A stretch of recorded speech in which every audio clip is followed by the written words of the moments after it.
بسم الله الرحمن الرحيم. السلام عليكم ورحمة الله وبركاته.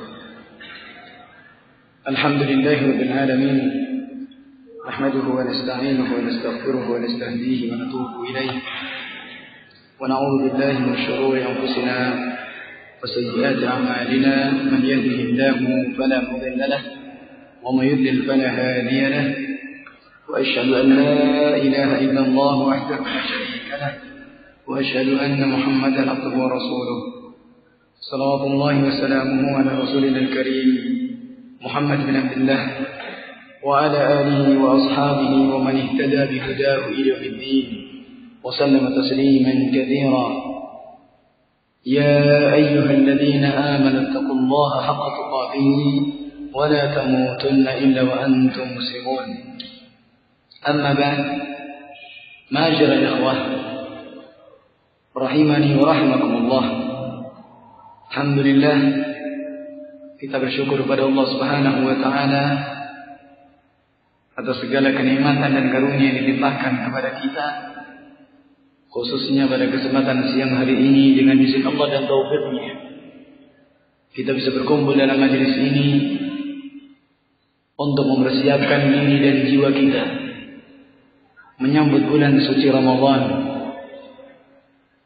dengan sunnah-sunnah Rasulullah alaihi salatu wassalam, agar ketika Allah Subhanahu wa taala mentakdirkan kita bertemu dengan bulan Ramadan, kita bisa memanfaatkannya sebaik mungkin, dan kita bisa menggunakannya kesempatan-kesempatan di mana Allah Subhanahu wa taala memanjakan kepada kita kaum muslimin dengan kebaikan-kebaikan yang demikian banyak. Maka hal ini perlu untuk kita mengkaji dan mengilmui. Kalau toh kemudian sebagian ikhwah mungkin sudah ada yang memahami, maka mudah-mudahan bisa untuk mengingatkan. Fa inna dzikra tanfa'ul mu'minin. Maka sesungguhnya peringatan itu bermanfaat bagi orang-orang yang beriman. Khwana fi din azzakumullah wa rahimakum. Sebagaimana permasalahan puasa adalah permasalahan yang sangat mulia, dan di antara kemuliaan-kemuliaan puasa ini Allah Subhanahu wa taala menjadikannya sebagai kafarat, sebagai tebusan, sebagai pengganti dari pelanggaran-pelanggaran yang dilakukan oleh sebagian kaum muslimin pada beberapa hal. Ketika melanggar janji,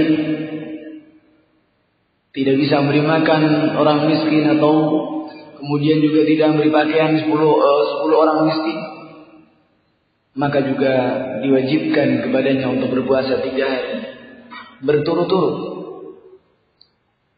Kepada mereka yang ketika haji tamattu tidak menyembelih hadiunya, maka juga diwajibkan kepada mereka untuk berpuasa selama 10 hari. 3 hari, 3 ayyam fil hajj, wa 7 idza raja'tum, dan 7 hari ketika pulang ke negerinya. Demikian pula bagi mereka yang menzihar istrinya, di antaranya juga diwajibkan kepada mereka untuk berpuasa selama 2 bulan berturut-turut. Juga demikian bagi yang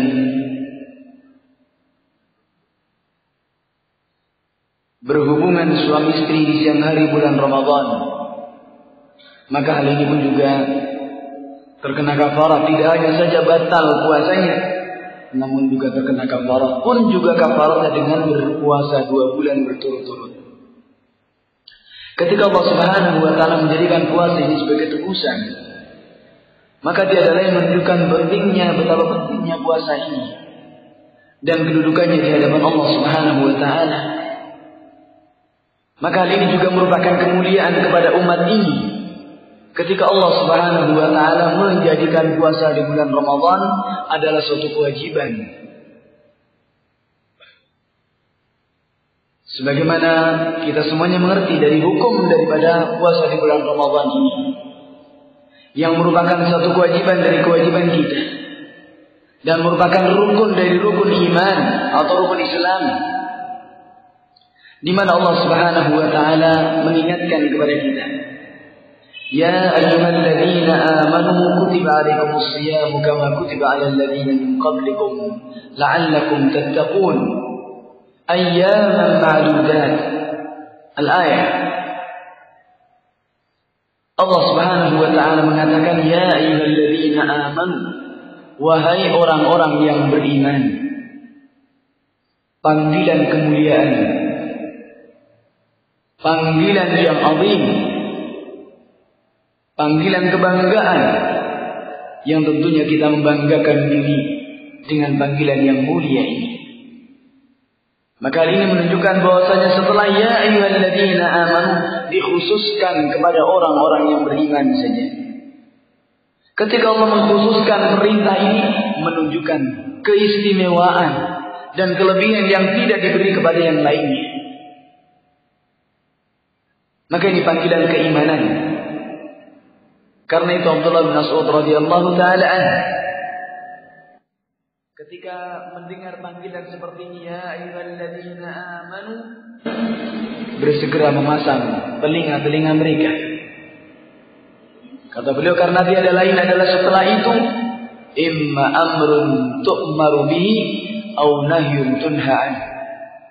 Setelah panggilan ini tiada lain adalah perintah yang kamu diperintahkan dengannya atau larangan yang kamu dilarang dengannya. Dan ternyata setelah ayat ini, ayat panggilan ini, suatu perintah yang azim. Allah mengatakan kutiba 'alaikumus shiyam, diwajibkan atas kalian berpuasa. Maka panggilan ini juga sekaligus meringankan beban dan juga sebagai hiburan. Ketika Allah memanggil dengan panggilan ya ayyuhalladzina amanu, wahai orang-orang yang beriman, diwajibkan atas kalian berpuasa. Maka kewajiban ini akan terasa enteng ketika Allah Subhanahu wa taala memanggil kita dengan panggilan yang mulia ini. Bahwa kita digolongkan atau kita termasuk mendapat panggilan ini dan kita terpanggil dengan panggilan ini. Dalam melaksanakannya kita akan terasa enteng karena ini adalah panggilan mulia dan untuk orang-orang yang mulia. Kemudian di lanjutan ayat berikutnya Allah juga mengatakan kama kutiba 'alal ladzina min qablikum. Sebagaimana hal ini telah diwajibkan atas orang-orang sebelum kalian. Ini tasliyah yang kedua, hiburan yang kedua dari Allah Subhanahu wa taala. Bahwa kewajiban ini juga telah diwajibkan kepada orang-orang sebelum kita. Akan terasa enteng. Kalau orang terdahulu saja diwajibkan kemudian mereka bisa, kenapa kita tidak? Dan bahkan kita menyempurnakan keutamaan ini dari umat-umat yang sebelum kita. Sebagaimana riwayat yang juga disebutkan oleh Imam Qurtubi dalam tafsirnya dari Dhaqbal bin Hanbalah radhiyallahu taala anhu, bahwasanya Nabi alaihi salatu wassalam telah bersabda, "Kana 'alan nasara shaumu syahrin." Dulu telah diwajibkan kepada orang-orang Nasara berpuasa selama 1 bulan. فَمَرِضَ رَجُلٌ مِنْهُمْ فَقَالُوا لَئِنْ شَفَاهُ اللَّهُ لَنَزِيدَنَّ 10. Kemudian salah seorang dari mereka sakit. Maka mereka mengatakan, jika Allah Subhanahu wa taala menyembuhkannya, kami akan menambah 1 bulan itu dengan 10 hari. ثُمَّ آخَرْ فَأَكَلَ لَحْمًا فَأَوْجَعَ فَهْ. Kemudian terjadi pada yang lain, dia makan daging kemudian mulutnya itu sakit. Mereka pun juga mengatakan, la in syafahu Allah lanazidanna 7. Jika Allah Subhanahu wa taala menyembuhkannya, kami akan tambah dari 40 hari menjadi 47, tambah 7 hari lagi. Tsumma kana malikun akhar. Kemudian terjadi kasus yang lain lagi. Dan mereka mengatakan, lanatimanna hadhihi sab'al ayyam. Kita sempurnakan 7 hari ini menjadi 10 hari tambahan. Maka mereka berpuasa selama 50 hari. Tapi apa? Mereka mengatakan, wa naj'alu shaumana bir-rabi'ah. Kami jadikan puasa kita ini di musim semi. Yang tadinya di musim Ramadan. Bagaimana kata Ramadan adalah dari Ramadan. Secara bahasa artinya di musim panas. Musim matahari. Maka kemudian mereka merubahnya. Dan ini kebiasaan dari orang-orang sebelum kita. Merubahnya kemudian menjadikan puasanya itu di musim semi. Dengan 50 hari. Maka yang jelas, kewajiban puasa ini sebagaimana dikatakan oleh Mujahid bin Jabr rahimahullahu taala, murid Ibnu Abbas radhiyallahu taala anhuma, bahasanya Allah Subhanahu wa taala telah mewajibkan puasa Ramadan ini pada setiap umat. Maka ini kata Allah Subhanahu wa taala, kama kutiba 'alal ladzina min qablikum, adalah tasliyatan li hadhihi al-ummah, sebagai hiburan dan supaya meringankan kepada umat ini, sekaligus juga untuk menyempurnakan kepada umat ini dengan keutamaannya, dengan apa yang telah diberikan oleh Allah kepada umat-umat sebelum kita. Maka qala bidzalikumullah, dari ayat ini jelas hukumnya, bahasanya wajib hukumnya puasa Ramadan ini. Namun kewajiban ini bagi umat ini akan terasa enteng. Apalagi kemudian diberi targhib. Bagaimana ayat yang pertama dengan panggilan yang mulia adalah targhib, pemicu dan support bagi kita. Sebagaimana pada akhir ayat dikatakan la'allakum tattaqun. Dan ini merupakan tujuan daripada berpuasa di bulan Ramadan, adalah agar kita menjadi orang-orang yang bertakwa kepada Allah Subhanahu wa taala dengan takwa yang sebenar-benarnya. Sebagaimana dikatakan at-taqwa an ta'mala ta'atallahi ala nurin min Allah tarju thawab Allah, wa an tatruka ma'siyatallahi ala nurin min Allah takhafu iqab Allah. Engkau menjalankan ketaatan kepada Allah Subhanahu wa taala ala nurin min Allah, dengan nur dan cahaya bimbingan tuntunan dari Allah Subhanahu wa taala, karena berharap akan mendapatkan pahala dari Allah Subhanahu wa taala.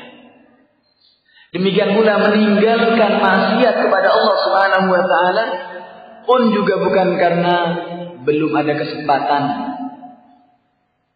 juga belum karena tidak adanya kekuatan dan kemampuan, tapi meninggalkan maksiat kepada Allah Subhanahu wa taala ala nurin min Allah, juga karena bimbingan nur dan cahaya dari Allah Subhanahu wa taala, takhafu iqab Allah, dan takut akan hukuman serta siksaan Allah Subhanahu wa taala.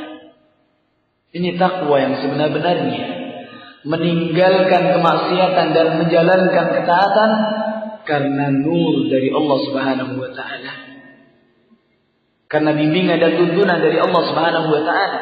Maka di sini takwa itu ada jalannya, takwa itu ada cuklaknya, ada petunjuk pelaksana, tidak sekedar perintah atau wasiat saja, sebagaimana kata Allah, wa laqad wasaynal ladzina utul kitaba min qablikum wa iyyakum an ittaqullah. Telah kami wasiatkan kepada orang-orang sebelum kalian dari ahli kitab dan juga kepada kalian untuk bertakwa kepada Allah Subhanahu wa taala. Bukan sekedar wasiat takwa semata sebagaimana sering kita dengar. Setiap Jumat khatib sering mengingatkan itu, dan setiap ceramah kita sering dengar itu. Tapi di sini takwa ada petunjuk dan pelaksananya. Yang ini adalah ala nurin min Allah, kembali di atas cahaya dan bimbingan dari Allah Subhanahu wa taala, la'allakum tattaqun, agar menjadi manusia-manusia yang bertakwa. Dan Ramadan di antara jalan-jalan menuju takwa kepada Allah Subhanahu wa taala. Karena itu hendaknya jangan disia-siakan. Di ayat berikutnya Allah mengatakan ayyaman ma'dudat. Ini tasliyah, hiburan yang ketiga. Bahwa puasa di bulan Ramadan bukan berbulan-bulan, bukan bertahun-tahun, cuma beberapa hari saja. Bahasanya enteng sekali. Dan ini uslub, ya. Cara-cara Allah Subhanahu wa taala ya dalam memberikan kewajiban kepada kita dengan bahasa yang enteng. Sesuatu yang berat jangan kemudian malah ditambah berat dengan bentuk-bentuk penyampaian kita. Bahasanya adalah satu hal yang mudah, ringan. Dan ini bahasanya kita lihat. Ayyaman ma'dudat. Hanya beberapa hari saja yang bisa dihitung. Ini makna yang pertama dari mana ayyaman ma'dudat. Tasliyah untuk menghibur kita. Oh iya, cuma berapa hari saja kok. Maka ini akan terasa enteng ketika kita memerintahkan kepada anak-anak kita atau kepada bawahan kita sesuatu yang mungkin berat. Tapi ketika dengan bahasa yang enteng akan terasa enteng. Ada targhib. Ini makna yang pertama. Makna yang kedua, ayyaman ma'dudat. Ingat, cuman beberapa hari saja. Jangan disia-siakan. Karena cuma beberapa hari ini, jangan coba-coba untuk kemudian menyia-nyiakan. Manfaat di sini juga sekaligus ada tahdzir supaya jangan sampai kita seenaknya. Jangan sampai dilewatkan barang sekejap di hari-hari bulan Ramadan ini penuh harus dengan ketaatan kepada Allah Subhanahu wa taala. Wong cuma beberapa hari kesempatannya. Jangan sampai luput. Jangan sampai lepas kesempatan itu dari kita. Belum tentu tahun yang akan datang kita akan ketemu lagi. Ini tahdzir dan peringatan Allah Subhanahu wa taala. Ayyaman ma'dudat. Jalan menuju kepada ketakwaan, jalan takwa dengan jalan puasa ini belum tentu bisa didapatkan pada tahun-tahun yang akan datang. Maka di sini Allah Subhanahu wa taala memberikan targhib kepada kita. Sekali memberikan tarhib, ini uslub. Memberikan support juga memberikan peringatan supaya benar-benar kita dalam menjalankannya ini dengan baik. Ayyaman ma'dudat. Hanya beberapa hari saja. Maka kita sing-singkan dengan baju kita. Hadirkan hati kita untuk menyambut kedatangan tamu yang agung. Bulan yang mulia, bulan penuh keberkahan, bulan ampunan, bulan di mana Allah Subhanahu wa taala membebaskan hamba-hambanya dari siksa api neraka. Maka jangan disia-siakan. Bulan di mana Allah Subhanahu wa taala memanjakan kita dengan kebaikan-kebaikan yang banyak. Dari semua perbuatan ketaatan dilakukan di bulan Ramadan, nilainya lebih dibandingkan pada hari-hari yang lain. Ini tiada lain karena hurmatus syahr, kemuliaan daripada bulan ini. Maka dari ini semuanya, ikhwan fillah jazakumullah, menunjukkan betapa pentingnya masalah puasa ini. Dan menunjukkan wajibnya puasa. Sekaligus ini merupakan kewajiban yang telah diberikan kepada orang-orang sebelum kita. Juga hiburan bagi kita kaum muslimin.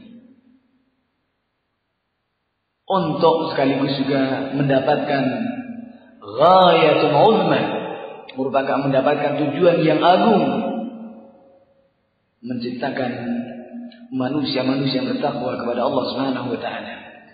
Karena itu para sahabat, kalau kita melihat kepada salafun salih radhiyallahu ta'ala anhum jami'an, mereka 6 bulan sebelum tiba Ramadan selalu menengadahkan tangan-tangan mereka menghadap kepada Allah Subhanahu wa taala agar dipertemukan dengan Ramadan.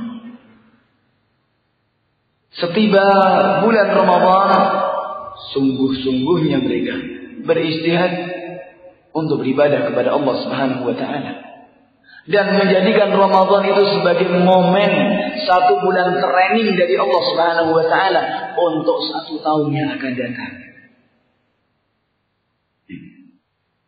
bagaimana nilai-nilai ketakwaan itu menghiasi kepada dirinya atau tidak. Maka ini indikator daripada nilai puasa kita, sukses dan tidaknya puasa kita, bagaimana hari-hari sesudahnya.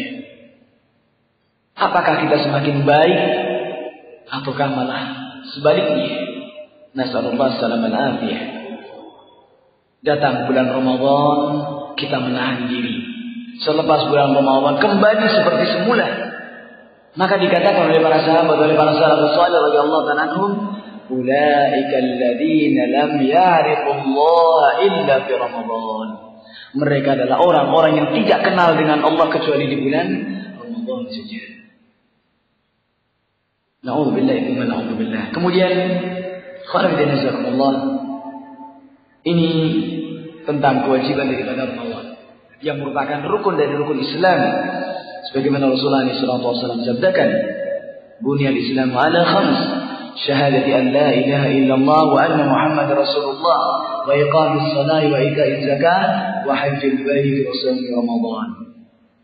Maka ini merupakan pilar dari pilar-pilar Islam. Karena itu ijma kaum muslimin, para ulama menyebutkan tentang wajibnya puasa Ramadan. Siapa yang mengingkarinya keluar dari agama ini. Mengingkari puasa Ramadan murtad dari agama ini. Meskipun dia sholat, meskipun dia zakat, kalau mengingkari puasa Ramadan ini akan wajibnya, keluar dari Islam. Dan yang seperti ini ustadzah dituntut untuk bertaubat, wa illa, kalau tidak maka dibunuh. Ini sama dengan orang yang murtad. Dan hukumnya orang murtad, Rasulullah mengatakan, man baddala dinahu faqtuluh. Siapa mengganti agamanya, maka bunuhlah. Dan juga hadisnya Rasulullah SAW dari Abdullah bin Mas'ud radhiyallahu ta'ala, la yahillu damu imri'in muslimin illa bi ihda thalath. Yang ketiganya, at-tariku li dinihi al-mufariqu lil jamaah.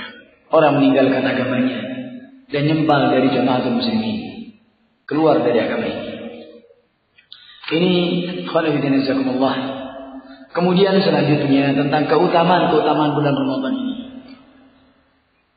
Ini juga sebagai targhib, semangat bagi kita agar kita jangan sampai, sebagaimana kita mengerti definisi dari puasa adalah imsak, menahan diri. Ini puasa, cara bahasa artinya adalah menahan diri. Menahan diri dari diam, dari bicara, juga namanya shaum. Shaum, sebagaimana kata Allah Subhanahu wa taala ketika mengisahkan Maryam. Ummu Isa alaihi salam mengatakan, "Inni nadartu lirrahmani shauman falan ukallima al-yawma insiyya." Inni nadartu lirrahmani shauman. Sungguh aku bernazar karena Allah Subhanahu wa taala untuk berpuasa, untuk diam. Falan ukallima al-yawma insiyya, maka aku tidak akan ngomong dengan siapapun pada hari ini. Ini puasa dari apa? Puasa dari bicara. Namanya juga puasa. Dan ini bahasa ini juga dipakai oleh orang-orang jahiliyah dahulu, karena ini bahasa yang fasih. Shaum artinya adalah al-imsak, menahan diri dari apa saja. Berdiam diri juga namanya shaum. Shamitan. Ini diam juga namanya shaum. Ya, jinak juga dikatakan shaum. Artinya yang tidak banyak bergerak. Sebagaimana perkataan Nabi Ad-Dubyani, salah seorang penyair jahili, mengatakan, khairu shaumin wa khairu ghairi shaimatin. Kuda yang berpuasa dan kuda yang tidak berpuasa. Hanya kuda yang jinak dan kuda yang liar. Ini diartikan dengan yang banyak bergerak. Kathratul harakat. Dikatakan ghairu shaimatin. Ini tentang, maka yang namanya puasa ini secara istilah pun juga sesuai dengan bahasanya. Al-imsak 'anil muftara.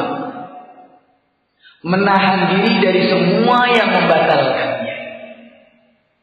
Min tulu'il fajr ila ghurubish syams, dari terbitnya fajar sampai terbenamnya matahari.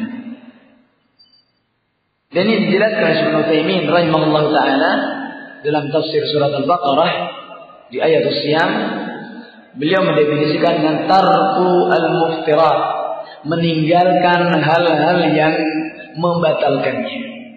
Dan yang membatalkannya ini ada dua, membatalkan zatus siyam, zatnya puasa itu, atau membatalkan makna puasanya, nilai dan pahala puasanya. Meskipun tidak batal zat puasanya, tapi tidak ada nilainya. Karena itu Rasulullah SAW mengatakan, "Man lam yada' qaula az-zur wal 'amal bi, falaysa lillahi hajah fi an yada'a ta'amahu wa syarabahu." Siapa yang tidak meninggalkan berkata dusta dan terus mengamalkannya, maka Allah Subhanahu wa taala tidak butuh dari dia meninggalkan makan dan minumnya. Artinya apa? Tidak ada nilai puasanya ini, karena tidak ditahan dari hal-hal yang seperti ini. Karena itu ikhwan fillah jazakumullah, puasa ini adalah menahan diri dari semua yang membatalkannya. Baik yang membatalkan puasa kita dari makan, minum, syahwat dan yang lainnya, insyaallah akan kita bahas, atau yang membatalkan nilai-nilai pahala puasa kita, supaya kita bisa mendapatkan keutamaan-keutamaannya dan tidak sia-sia dari kita meninggalkan makan dan minum kita.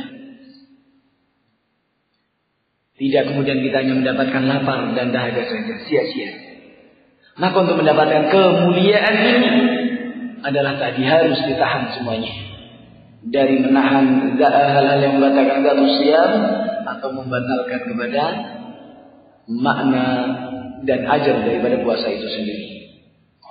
Kemudian keutamaan-keutamaan bulan Ramadan, keutamaan puasa ini banyak sekali. Keutamaan puasa itu sendiri atau keutamaan bulan. Yang kita bahas sekarang adalah keutamaan dari puasa itu sendiri. Karena babnya adalah babus shaum. Tentang keutamaan puasa ini, Rasulullah SAW juga banyak menyebutkan kepada kita. Di antaranya hadis yang diriwayatkan oleh Imam Bukhari dan Muslim, bahkan disepakati oleh keduanya. Dari sahabat Abu Hurairah radhiyallahu ta'ala, Rasulullah SAW menyatakan, "Man shoma Ramadhana imanan wa ihtisaban, ghufira lahu ma taqaddama min dhanbihi." Satunya, siapa yang berpuasa di bulan Ramadan dengan syarat penuh keimanan dan ihtisab, mengharap wajah Allah Subhanahu wa taala saja, keutamaannya adalah ghufira lahu ma taqaddama min dhanbihi, akan diampuni dosa-dosanya yang sudah lewat. Betapa Allah Subhanahu wa taala menghargai nilai kita, nilai puasa kita dengan harga yang mahal. Kenapa kemudian kita memilih seperti orang-orang Yahudi yang mereka diingkari oleh Allah Subhanahu wa taala? Atastabdiluna alladhi huwa adna bil ladhi huwa khair. Mengapa kalian memilih yang rendah dari yang baik? Ini orang-orang selera rendah, orang-orang ahlul kitab. Ketika diberi manna dan salwa dari langit, mereka menginginkan bawang, mereka menginginkan yang dari bumi.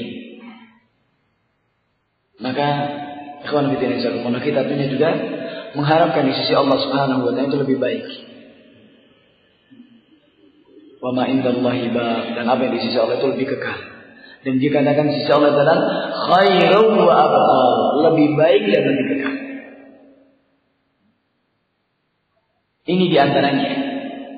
Kemudian juga Allah Subhanahu wa taala menyebutkan tentang keutamaan puasa ini. Allah mengatakan, kullu amal ibni Adam lahu illa siyam. Kullu amal ibni Adam lahu. Semua amalan manusia adalah untuknya.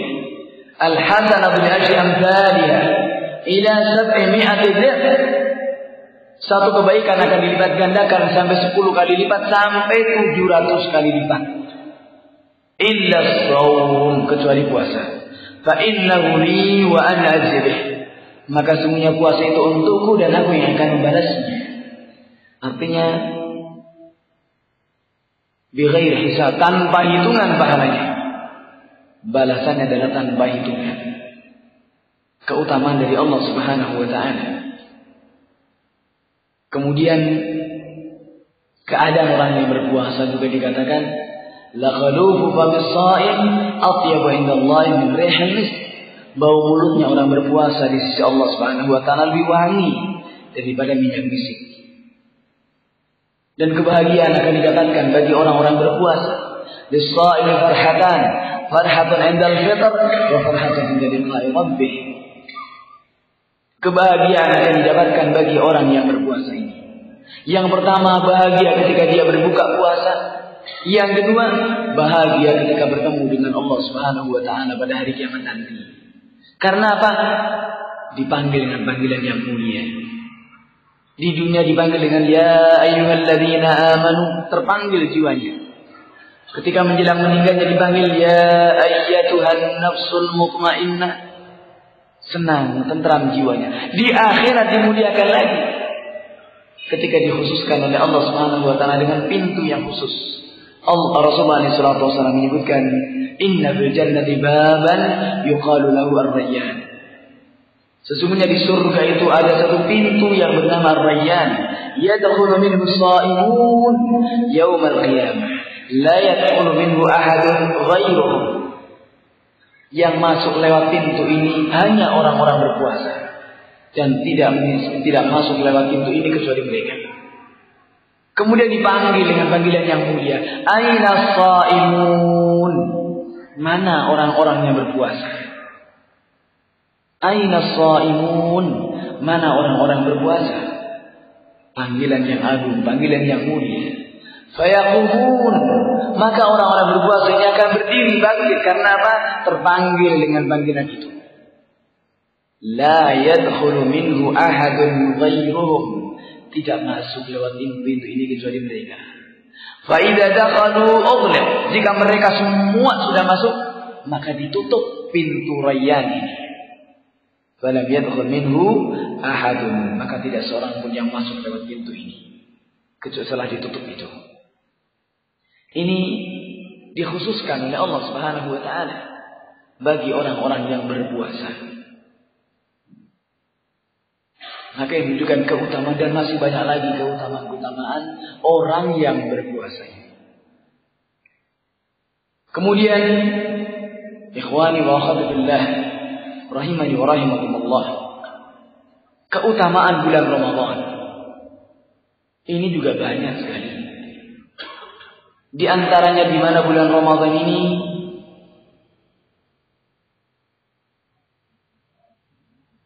adalah bulan tasfidus syayatin, dibelenggunya setan-setan, melemah.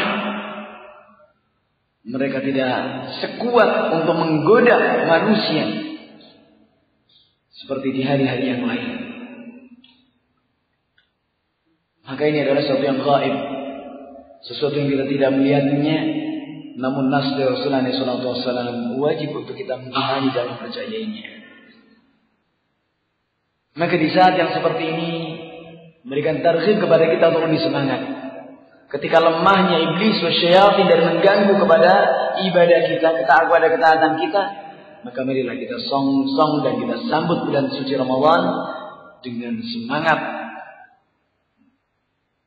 melebihi semangatnya apa yang kemarin disampaikan pejuang 45 katanya. Harus lebih dari itu. Karena apa? Mengharapkan kepada apa di sisi Allah Subhanahu wa taala. Dan khairun wa abqa itu lebih baik dan lebih kekal. Jangan kemudian kita melemah di bulan Ramadan. Maka artinya di sini kita betul-betul menjaganya dengan baik. Siang harinya jangan sampai kemudian kita gara-gara karena puasa kemudian mengendorkan kita berbuat ketaatan. Ini jangan. Karena itu hendaknya kita juga siapkan lebih baik. Malam harinya jangan lupa dengan makan sahurnya atau dengan makan makanan yang semestinya siang harinya itu akan bisa menguatkan, bisa menegakkan tulang punggung kita untuk kita bisa beraktivitas lebih. Sebagaimana nanti insyaallah akan kita bahas yang keutamaan dari makan sahur. Nah, agar puasa kita dan siang harinya kita tidak lemas dan juga tidak futur, tidak melemah dalam kita menjalankan ketaatan kepada Allah Subhanahu wa taala. Ini di antara keutamaan-keutamaan dari puasa. Kemudian Ramadan juga merupakan takfirud dzunub, bulan diampuni dosa-dosa kita. Sebagaimana Rasulullah SAW mengatakan, as-salawatul khams wal jum'ah ila jum'ah wa ramadan ila ramadan wal umrah ila umrah kaffaratun lima bainahuma. Wa fi riwayah majtunibatil kaba'ir. Atau kama qala alaihi salatu wassalam. Salat yang 5 waktu. Ini dari salat yang satu ke salat berikutnya dan seterusnya ini. Dari Jumat yang satu kepada Jumat berikutnya. Dari Ramadan yang satu kepada Ramadan berikutnya. Dari satu umrah kepada umrah berikutnya. Adalah merupakan penebus dosa. Selagi kita meninggalkan dosa besar. Penebus dosa kita yang terkadang kita tidak merasakannya. Majtunibatil kaba'ir, selagi dosa besar itu ditinggalkan. Karena dosa besar ini akan diampuni manakala bertaubat dan ditunaikan syarat-syarat diterimanya taubat. Dari menyesal, mau beristighfar, minta ampunan, kemudian berazam, bertekad kuat untuk tidak kembali, melepaskan diri dari perbuatan dosa yang pernah dilakukannya, dan jika itu berkaitan dengan hak-hak manusia maka bersegera untuk dikembalikannya. Ini berkaitan dengan kabirah min kaba'irudz dzunub. Kemudian keutamaan puasa yang lain banyak. Keutamaan Ramadan banyak lagi. Terlebih di dalamnya juga ada malam Lailatul Qadar. Tentunya ini adalah kelebihan yang diberikan kepada umat Rasulullah SAW. Maka hal ini juga merupakan kelebihan umat ini.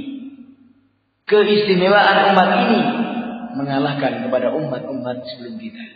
Karena itu mengapa kita kemudian merendahkan diri kita. Dan Allah Subhanahu wa taala mengingatkan kepada kita. Wala tahinu wala tahzanu wa antumul a'laun in kuntum mu'minin. Jangan merendahkan diri.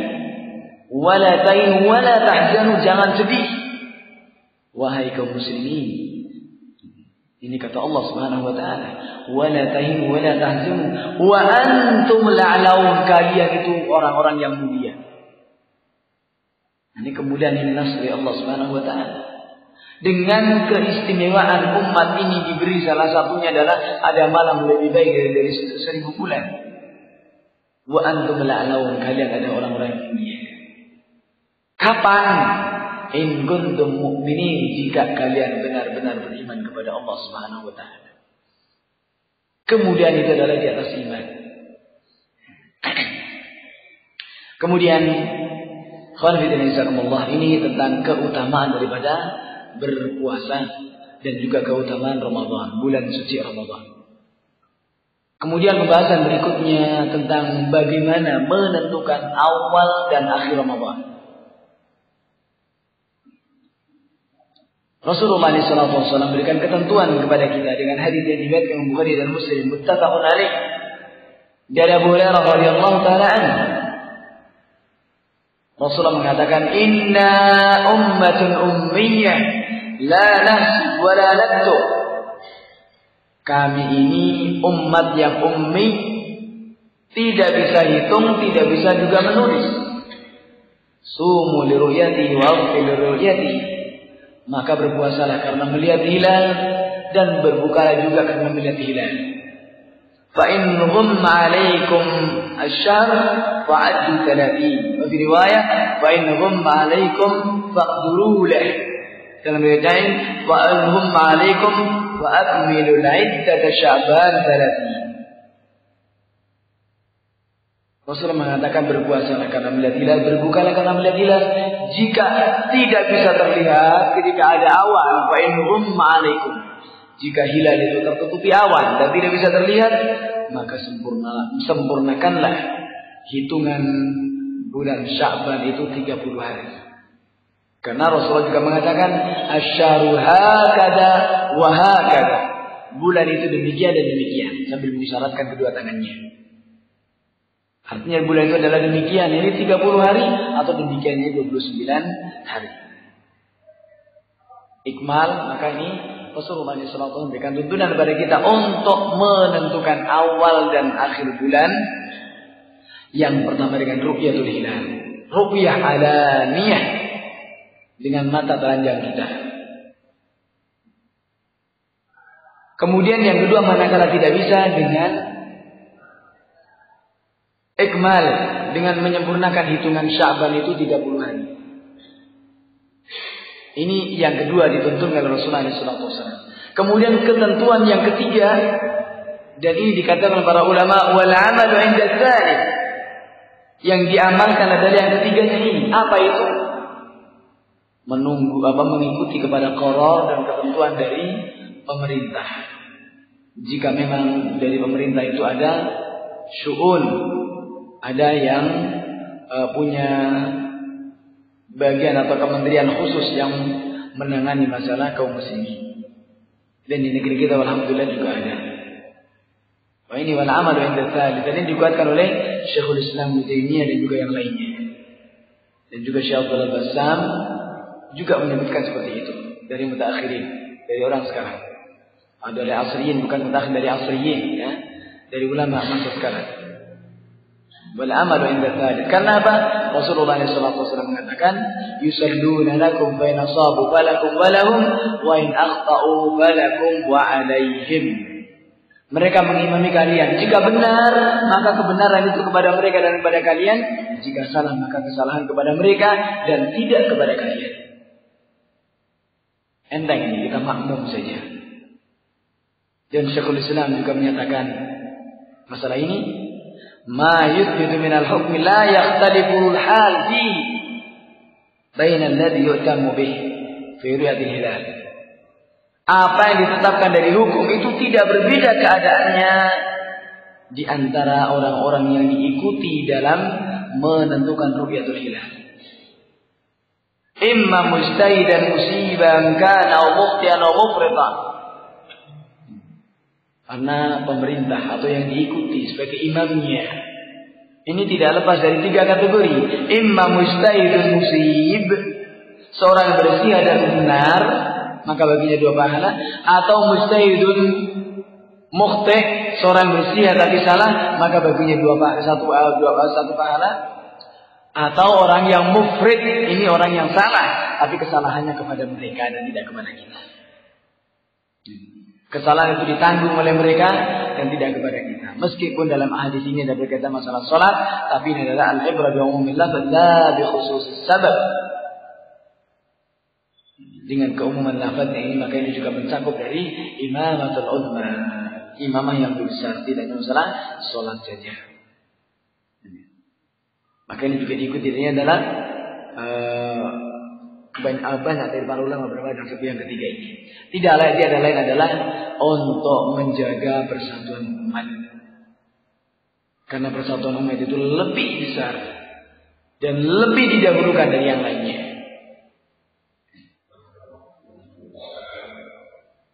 Ini berkaitan dengan menentukan ru'yah, menentukan hilal.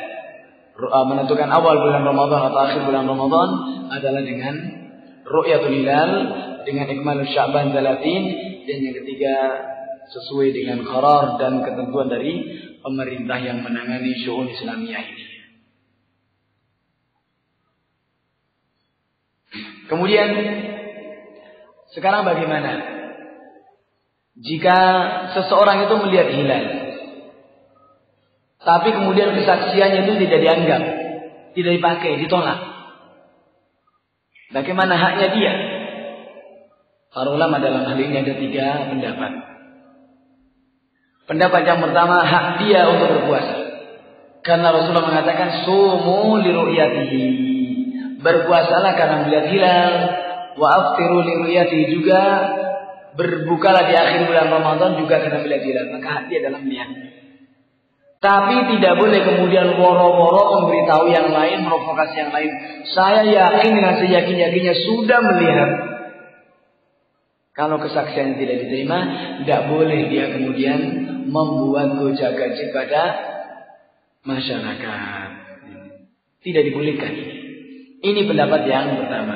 Pendapat yang kedua semakna dengan pendapat yang pertama, hanya mereka mengatakan tidak boleh berbuka kecuali dengan kaum muslimin. Di akhir Ramadan. Di awal Ramadan sama. Di akhir Ramadan tidak boleh berbuka kecuali bersama dengan kaum muslimin. Jam'an bainal adillah, maunya menjama di antara dua dalil. Karena Rasul mengatakan as-shaumu yawma yasumun wal fitr yawma yuftirun wal adha yawma yudhahun. Hari berpuasa adalah hari di mana kebanyakan manusia itu berpuasa. Hari berbuka, hari Id adalah hari di mana orang semuanya juga berbuka. Hari menyembelih kurban juga di mana semua orang itu menyembelih. Ini sejalan dengan syu'un, sejalan dengan maqasidus syariah, tujuan daripada syariat. Maka kalau seandainya ini dipahami oleh kaum muslimin kebanyakan, tidak perlu untuk kemudian kita repot-repot menyusahkan diri, apalagi dengan fenomena dan kenyataan di tahun-tahun yang telah lalu. Setiap tahun mesti ada bentrok, mesti ada perbedaan, hanya karena permasalahan melihat hilal mengawali Ramadan atau mengakhirinya. Satu sudah menetapkan pokoknya hari ini, saya mengatakan besoknya lagi, satu lagi, oh besoknya lagi, satunya lagi. La haula wala quwata illa billah. Ini sesuatu yang mengerikan terjadi kepada umat ini. Tidak layak seperti itu terjadi. Ini yang pendapat yang kedua. Kemudian pendapat yang ketiga mengatakan tidak boleh berpuasa. Dan dia kalau kesaksiannya ditolak, maka tetap harus bersama dengan kaum muslimin. Kan Rasulullah mengatakan tadi, as-shaumu yawma yasumun. Maka ibu terabaya, jangan nyempal. Man syadda finnar katanya. Jangan nyeleneh, jangan nyempal. Wal khilafu syarr, berbeda itu adalah buruk, ya. Ini berkata Abdullah bin Mas'ud radhiyallahu taala. Maka khonibidin ini berkaitan dengan masalah manakala melihat hilal ternyata tidak diakui kesaksiannya itu. Kemudian sekarang bagaimana dengan masalah hisab? Dari apa yang banyak orang sekarang ini memakainya. Menyandarkan menentukan awal dan akhir Ramadan adalah dengan ru'yah, bukan dengan hisab. Karena dalil tadi di antaranya. Rasulullah SAW mengatakan, Inna ummatun ummiyah la nasib wa la naktub. Sumu liruyati wa aftiru liruyati. Ini jelas. Kami adalah umat yang ummi. Tidak menghitung dan juga tidak menulis. Berpuasalah karena melihat hilal. Dan berbukalah juga karena melihat hilal. Enteng agama ini. Tidak ada yang repot. Loh, mungkin mereka memakai hisab akan ngomong. Itu kan dulu masa Rasulullah. Mereka tidak bisa nulis, tidak bisa hitung. Lah sekarang orangnya kan pinter-pinter. Bahkan lebih pintar dari itu, bisa membuat alat untuk bagaimana bisa melihat hilal dari jarak jauh dan juga dalam sekian derajat sudah bisa dilihat. Betul. Kepandaian adalah mesti dinikmati dan disyukuri. Tapi tidak untuk mentaati hukum. Bukan untuk merubah hukum. Karena itu jumhur para ulama berkaitan masalah ini mengatakan innal hukma baqin walau zalatil ummiyah. Bahwa hukum itu tetap berlanjut, tetap berlangsung meskipun sifat ummiyah ini hilang. Mengapa? Meskipun manusia itu sudah bisa nulis, bisa menghitung, bisa masalah teknologi, masya Allah. Kenapa? Li'annahu ja'alahu hukman 'ama. Ini telah dijadikan sebagai hukum yang umum. Apa yang ada pada masa Nabi alaihi salatu wasallam dan para sahabatnya, fahuwa baqin liman ba'dahu. Maka ini tetap terus berlanjut dan terus menerus bagi orang-orang yang sesudah mereka. Maka ini jumhur mengatakan seperti itu.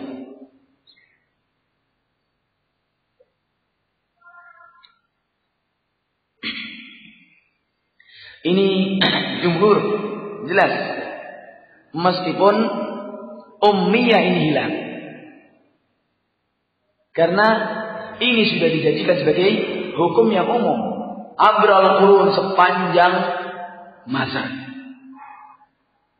Sepanjang sejarah. Maka Imam Malik rahimahullah ta'ala dari awal, dari para sahabat tabi'in dan sesudahnya, ini sudah menjadi konsensus ketentuan syar'i. Dan sudah dimasukkan dalam agama, sudah menjadi ketentuan agama. Karena itu Imam Malik rahimahullah ta'ala menyebutkan ketika beliau berbicara berkaitan masalah bid'ah dalam agama ini. Beliau mengatakan, "Man ahdatha fil Islam bid'atan yara annahu hasanah, faqad za'ama anna Muhammadan khana risalah." Siapa yang berbuat satu kebid'ahan dalam Islam dan dia melihat kebid'ahan ini suatu hal yang baik, maka sungguh dia telah menuduh bahasanya Muhammad SAW berkhianat kepada syariat Islam. Mengapa? Lianna Allah Subhanahu wa ta'ala yaqul, karena Allah Subhanahu wa ta'ala telah berfirman, "Al-yawma akmaltu lakum dinakum wa atmamtu 'alaikum ni'mati wa raditu lakum al-Islam dinan." Jelas ya. Dasarnya agama ini sudah sempurna, tidak butuh kepada tambahan atau pengurangan. Maka beliau mengomentari di akhirnya mengatakan, "Faman lam yakun yauma idzin dinan, lam yakunil yaumu dinan." Maka apa-apa yang pada masa Rasulullah tidak dimasukkan dalam agama, sampai hari ini tidak boleh kita memasukkannya dalam agama. Masalah hisab pernahkah dimasukkan dalam agama untuk menentukan awal, menentukan masalah ibadah? Tidak pernah itu terjadi. Maka ini kata Imam Malik mengatakan seperti itu. Faman lam yakun yauma idzin dinan, sesuatu. Dan ini sekarang hisab jadi agama. Karena masalah ru'yatul hilal ini kan masalah agama. Bukan sekedar menghitung, maksudnya tidak. Karena sudah keterkaitannya dengan masalah agama. Loh, kan dalam Al-Quran ada menyebutkan mereka mungkin bersanding pada hisab, akan mengatakan, loh itu Allah mengatakan lita'lamu 'adada sinina wal hisab. Dan ayat ini diulang-ulang di banyak ayat. Di antaranya di surat Al-Isra, surat Yunus dan yang lainnya. Lita'lamu 'adada sinina wal hisab, agar kalian tahu bilangan tahun dan hisab. Benar. Dan juga para ulama kita Ahlus Sunnah wal Jamaah pun juga tidak bodoh masalah ilmu berbintang. Tapi tidak ada satu pun dari mereka yang berani untuk mengatakan menentukan awal bulan itu dengan hisab. Dengan hitungan hisab. Ilmu falak katanya. Ini tidak bisa. Sampai dikatakan oleh Syekhul Islam Ibnu Taimiyah, nanti kita lihat bagaimana perkataan beliau.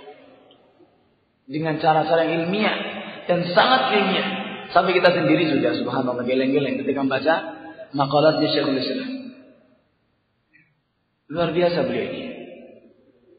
Karena sepertinya ilmunya subhanallah, kepalanya ini luar biasa.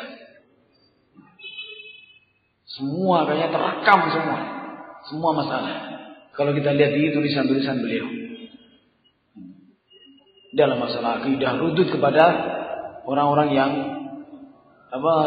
menyimpang dalam masalah akidah ini juga sangat luar biasa. Kepada orang non-muslim, sampai kepada cerita masalah-masalah seperti ini. Maka ini ini berkaitan masalah hisab. Dari sini kita mengerti bahwa hisab itu adalah sesuatu yang muhdatsah. Dan kata beliau, kata Syekhul Islam Ibnu Taimiyah mengatakan, wal mu'tamidu 'ala al-hisab fil hilal, orang yang bersandar dengan hisab untuk menentukan hilal awal bulan, kama annahu dhalun fi syariah, sebagaimana dia ini sesat dalam syariat. Satu, mubtadi'un fid din, adalah orang yang berbuat bid'ah dalam agama.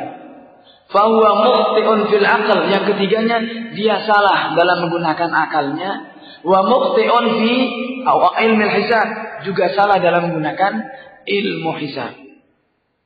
Ini kata beliau, kesalahan orang yang bersandar kepada ilmu hisab untuk menentukan hilal ada 4. Pertama, sesat dalam syariat, bid'ah dalam agama, dan salah dalam menggunakan akalnya, dan juga salah dalam menggunakan ilmu hisab.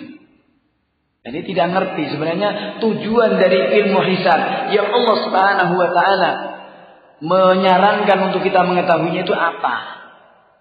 Lita'lamu 'adada sinina wal hisab. Kemudian beliau mengatakan, fa innal ulama'a bil hay'a yarifun. Ulama-ulama, tokoh-tokoh dalam masalah ini, yakni ahli falak, ahli hisab, mereka tahu anna ru'yata la tanzabit bi amrin hisabi.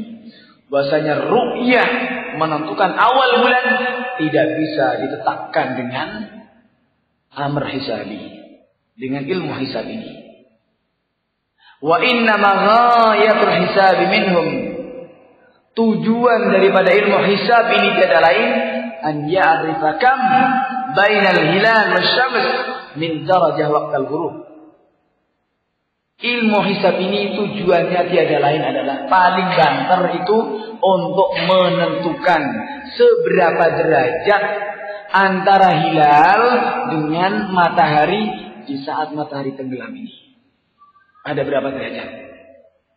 Saat tenggelamnya matahari itu, kemudian dengan munculnya hilal, ini rentangnya berapa derajat? Hanya untuk itu saja. Jadi ini adalah untuk kiralohi saja, untuk mengira-irakan, bukan untuk menetapkan. Mungkin orang yang bersandar dengan hisab akan berdalil lagi. Nah itu kan jadwal-jadwal sholat abadi. Bukan itu dengan hisab? Benar. Kita katakan benar. Tapi itu juga bukan yang mutlak sebagai sandaran. Karena jadwal itu pun juga dihitung sebagaimana mereka menggunakan ilmu hisab ini juga. Di mana kita juga tidak menentukan mutlak dengan itu. Karena alhamdulillah agama ini kan gampang. Waktu sholat sebenarnya kan tidak dengan itu. Waktu sholat subhanallah gampang. Semua dengan kejadian alam. Waktu subuh. Ketika sudah terbit fajar. Dan fajar itu ada dua. Shadiq dan kadhib. Ada kadhib dan shadiq. Ini semua juga bisa terlihat. Bisa dipelajari di alam kita, sekitar kita. Waktu zuhur ketika matahari sudah tergelincir. Waktu asar ketika habis waktu zuhur, bayangan sudah melebihi bendanya, masuk waktu asar, keluar waktu zuhur. Kemudian waktu maghrib ketika matahari sudah tenggelam dari ufuknya, maka sudah masuk waktu maghrib. Waktu isya ketika syafaq merah sudah hilang. Ini kan semuanya ditentukan dengan alam. Tapi untuk kita, khususnya di negeri ini, negeri yang banyak hujan, apakah bisa kemudian kita selamanya bersandar dengan itu? Oh, tidak bisa. Semuanya menolak dengan jadwal yang abadi itu katanya. Ini juga tidak bisa. Apalagi kalau musim hujan, kapan kita melihat matahari? Kapan kita akan bisa menentukan waktu zuhur, waktu asar? Oh, beres seharian bisa sampai berminggu-minggu di beberapa tempat nggak melihat matahari. Oh, nggak sholat. Nggak jadi seperti itu. Tapi alhamdulillah Allah Subhanahu wa taala menjadikan peredaran bumi dan dengan rotasinya, juga tata surya yang ada ini pun juga sesuatu yang mereka adalah mas'ulatun wa ma'murah. Benda yang ada di sekitar kita semuanya ini adalah mereka itu diperintahkan, bukan berjalan dengan semaunya, itu tidak. Maka ini hikmahnya kita lihat. Garis edar matahari siang dan malam tidak pernah rebutan satu dengan yang lainnya. Satu tempat, musimnya pun juga bisa dikira-kirakan. Khususnya kita di negeri ini dengan dua musim yang ada di negeri ini, musim hujan dan musim kemarau. Dan perbedaan waktu siang dan waktu malam ini tidak terlalu jauh selisihnya. Sepanjang waktu seperti itu. Kalau kemudian dihitung dengan ilmu hisab itu tadi, maka ilmu hisab dengan jadwal-jadwal itu sifatnya juga takribi, pendekatan. Paling telat kurang lebihnya ya 5 menit lah paling. Tidak akan lebih dari itu. Pahami itu. Dan ini sifatnya takribi. Pendekatan itu cukup bisa membantu kita. Dan Allah Subhanahu wa taala tidak membebani kepada kita kecuali apa yang mampu bisa kita kerjakan. Maka kita tidak mutlak bersandar dengan itu. Sebagaimana yang di negeri-negeri yang memiliki 2 musim pun juga sama, memiliki 4 musim misalkan.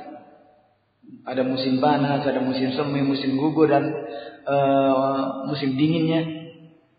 Ini pun juga sama. Dengan rentang waktu yang juga sama. Maka ini hikmah dari Allah Subhanahu wa taala. Itu dengan seperti ini kemudian bisa dihitung dan bisa diukur. Kira-kiranya adalah sekian. Maka sekedar kira-kira saja, tidak bisa kemudian. Maka dari sini tidak pernah ada kemudian untuk menentukan awal bulan itu dengan hilal, tidak ada. Tidak ada itu. Maka di sini ini ulama-ulama mereka. Maka dari sini terbantahkan bahwasanya kita tidak bersandar kepada jadwal itu secara mutlak, juga tidak menolak secara mutlak. Tapi asal kalau kemudian kita kembalikan kepada asal waktu sholat, misalnya kalau mereka berdaya dengan waktu sholat, ini adalah kembali kepada alam. Asalnya adalah seperti itu. In amkana dzalik atau in tayassara dzalik. Jika memungkinkan dan mudah bagi kita untuk bisa membedakannya. Karena sekarang juga untuk menentukan waktu zuhur tidak sembarangan. Asal tergelincir, tidak asal tergelincir. Iya kalau matahari pas persis di tengah timur sana, tengah. Nah kalau sekarang pas matahari di arah utara atau di selatan, apa kemudian sekedar tergelincir kemudian langsung waktu zuhur? Ada hitungannya sendiri. Tidak sembarangan masalah ini. Ya. Dan ini para ulama kita, Masya Allah dalam masalah ini. Ini Syekhul Islam Ibnu Taimiyah. Maka beliau sampai berani menghukumi seperti ini karena ini adalah tajribah. Beliau juga punya keilmuan dan juga punya pengalaman dari orang-orang sebelum mereka. Maka untuk menentukan ini juga sangat berbeda. Karena ini beliau katakan, walihada tanaza'alul hisab fi qausil ru'ya tanazu'an muttariba. Karena ini ahlul hisab sendiri, orang ahlul falak sendiri, mereka terjadi perselisihan yang sangat keras di antara mereka ketika menetapkan dari bujurnya ru'yah ini. Jadi titiknya ru'yah ini seberapa? Karena ini juga tergantung tinggi rendahnya melihat, ketajaman mata dalam melihat, ya.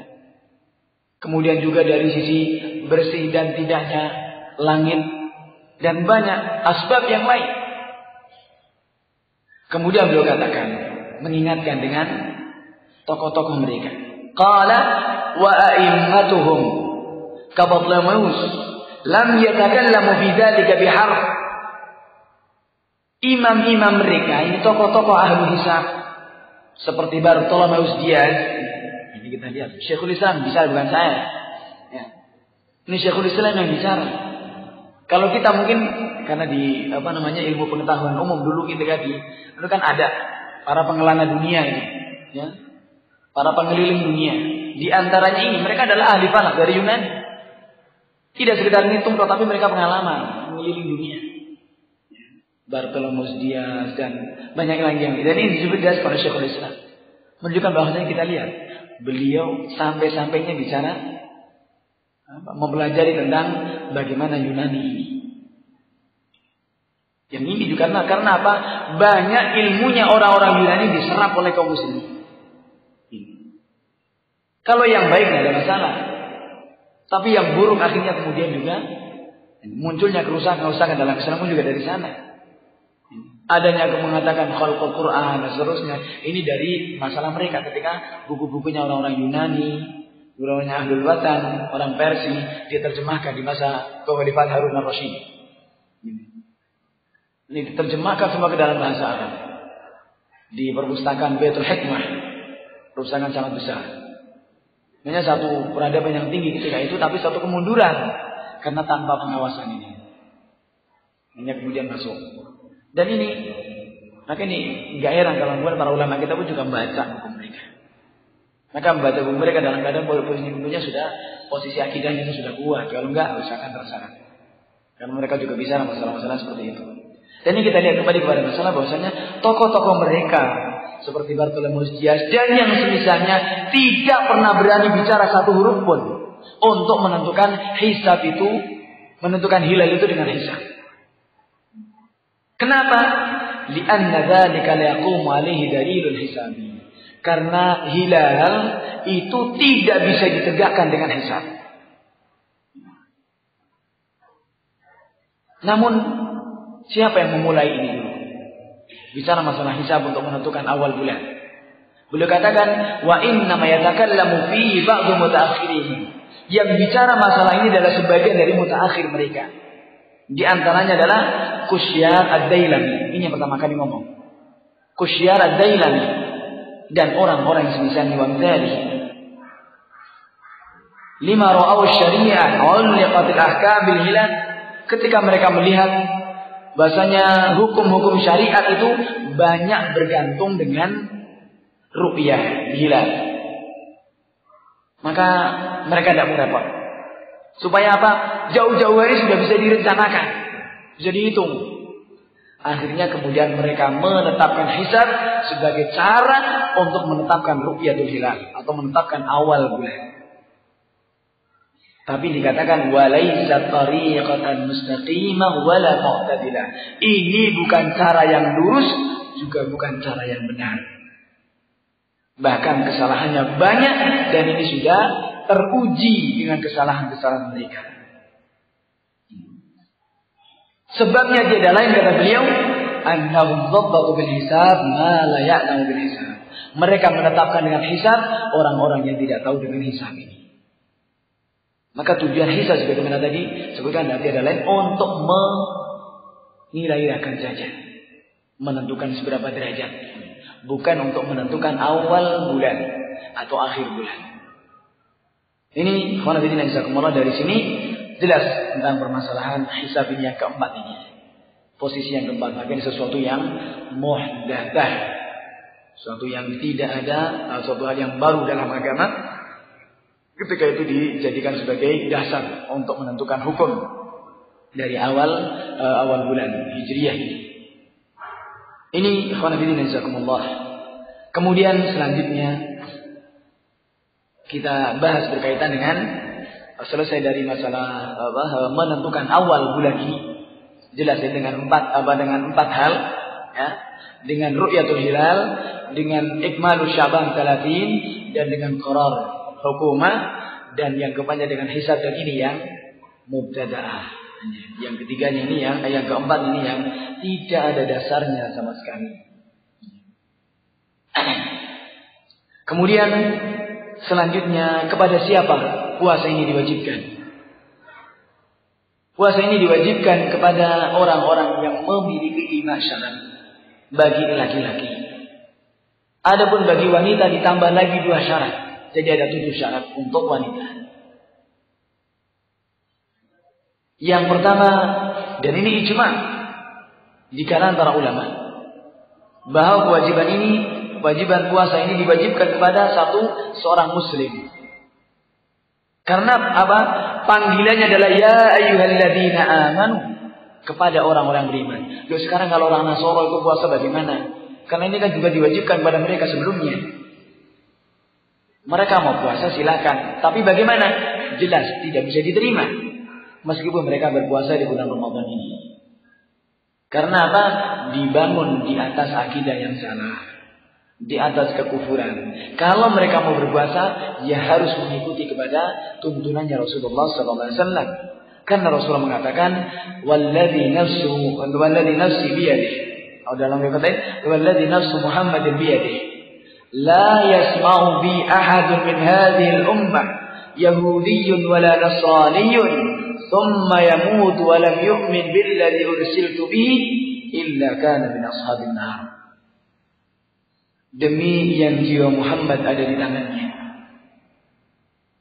tidak mendengar tentang diriku seorang pun dari umat ini, Yahudinya atau Nasraninya, kemudian mati dalam keadaan tidak beriman dengan apa aku diutus dengannya, illa kana min ashabin nar, kecuali dia menjadi penghuni neraka.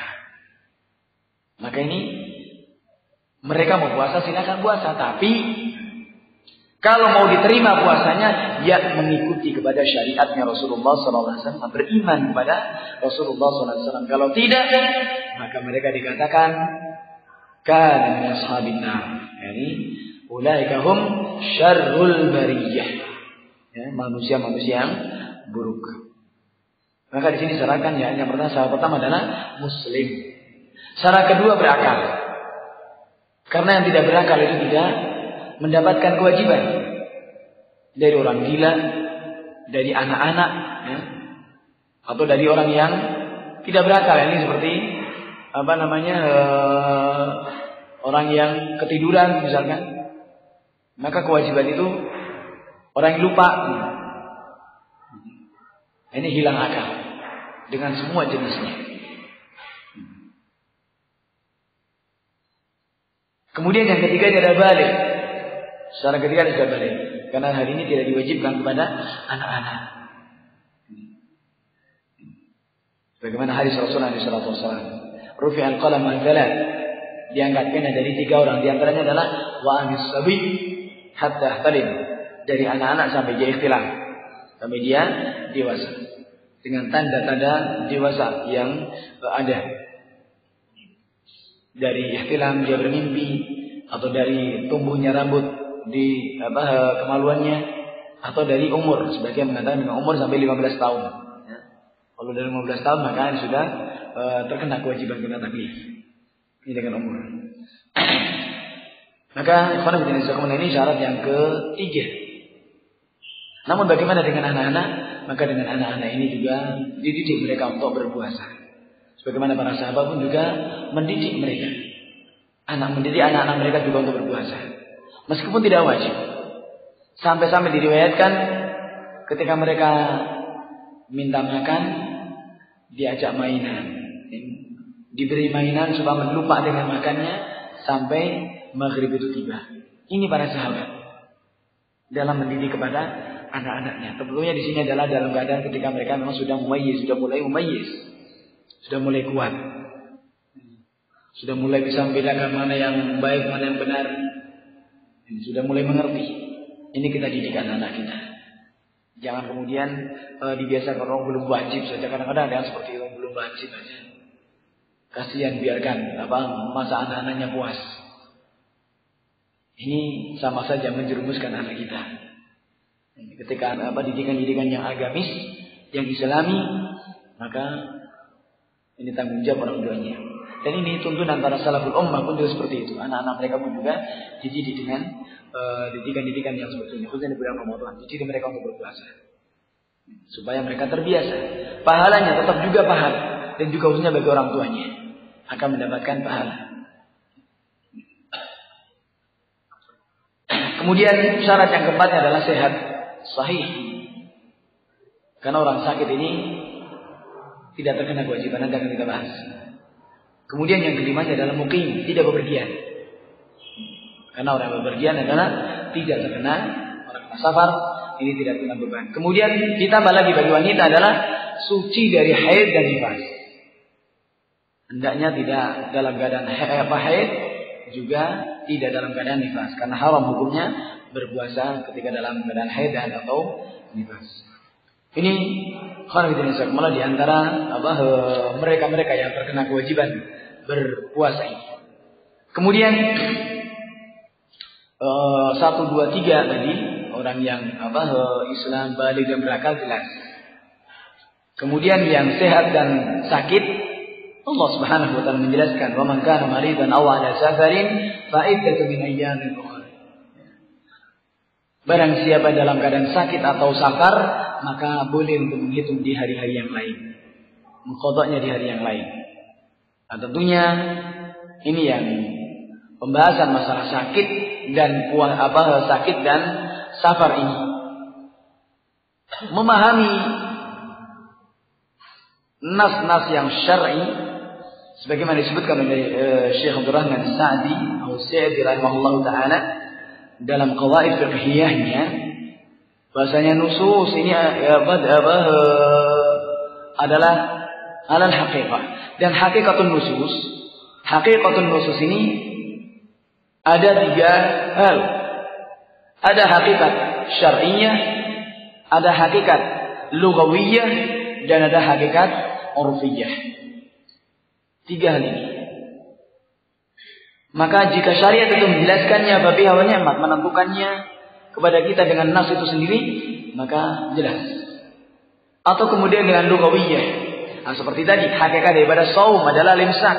Ini kan hakikat lughawiyah dan juga syar'iyyah, ini sejalan. Saum, mana saum tadi? Ini sejalan. Dan kalau ternyata 1, 2 ini hakikat syar'iyyah dan lughawiyah tidak bisa dipahami, maka dengan yang ketiganya adalah hakikat urfiyah. Dan dalam hal ini kita lihat makna marid dan juga makna safar. Sekarang syariat juga tidak menjelaskannya kepada kita. Safar yang kayak apa, sakit yang kayak apa. Kemudian bahasa, kalau kemudian dipahami secara bahasa, ini akan rusak. Dan orang akan menggampangkan. Karena yang namanya sakit, mutlaqul marad, sekedar sakit, ini orang, jangankan sampai yang baru selentik saja kan sakit ya. Apa dengan seperti itu kemudian membolehkan untuk mengqashar sholatnya atau membatalkan puasanya untuk mengganti di hari yang lain? Ini mana marad ya? Maka rusak ini kalau kemudian dipahami secara bahasa. Demikian pula safar mujarrad ad-dhahab, sekedar keluar pergi, itu juga dikatakan safar secara lughawi. Dan secara bahasa ini kemudian kalau kemudian ditetapkan untuk menetapkan syar'i juga tidak pas.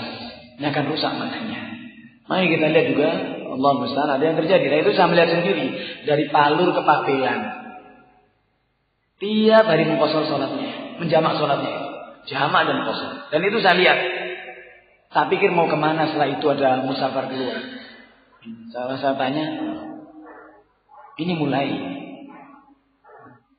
Rumahnya padahal Palur situ, rumah desa tempat dosennya. Ini notabene orang-orang yang belajar seperti itu. Ketika dipahami secara rusak jadinya seperti itu. Mungkin ini kan udah masuk dalam kategori safar, udah lebih dari sekian kilo, ini katanya. Maka tidak ada kayaknya mengatakan kalau Palur Pabelan itu safar.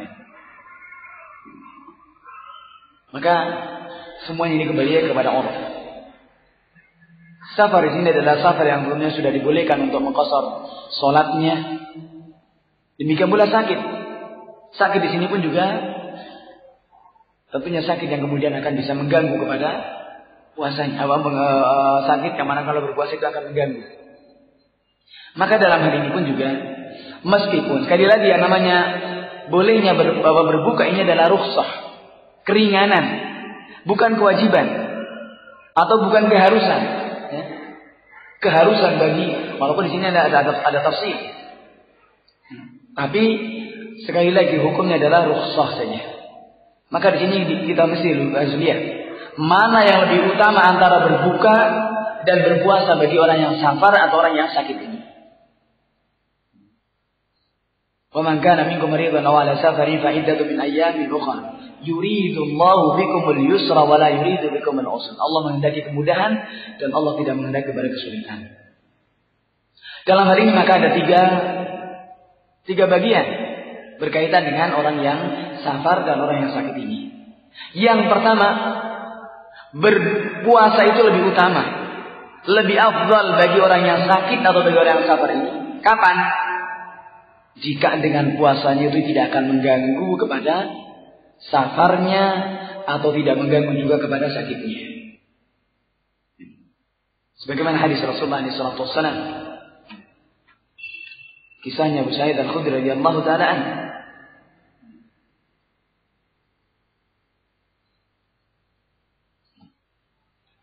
di mana mengatakan kami pernah berperang bersama Nabi alaihi salatu wasallam di bulan Ramadan. Di antara kami ada yang berpuasa, di antara kami ada yang berbuka. Yang berbuka tidak mencela kepada yang berpuasa, yang berpuasa pun juga tidak mencela kepada yang berbuka. Mereka melihat kepada siapa yang memiliki kekuatan. Oh, untuk berpuasa dia berpuasa. Yang tidak melihat ada dirinya itu kuat, maka dia berbuka. Ini libayani jawaz, menunjukkan bolehnya. Artinya kalau mau berbuka dibolehkan. Dibolehkan mengambil rukhsah. Karena adalah shadaqatun, tasaddaqallahu. Ini adalah sedekah dari Allah Subhanahu wa taala, fadlah. Karunia dari Allah. Kalau mau diambil silakan. Tapi kalau masih kuat itu lebih utama. Sebagaimana hadis yang lain di mana juga Rasulullah SAW dalam perjalanan bersama para sahabatnya diriwayatkan yang berpuasa hanya Rasulullah dan Abdullah bin Rawahah. Ini Rasulullah ternyata memilih puasa. Memilih berpuasa. Maka manakala ini dari sini kemudian beliau melihat mana yang lebih baik di antara dua ini. Maka berpuasa itu lebih baik manakala tidak mempengaruhi kepada dengan safar dan sakit itu dia terpengaruh. Kemudian yang kedua, makruh hukumnya berpuasa. Makruh hukumnya berpuasa manakala dengan puasanya itu kemudian terganggu. Manakala mendapati ada kesulitan ketika dia harus berpuasa dengan safarnya atau dengan sakitnya itu, maka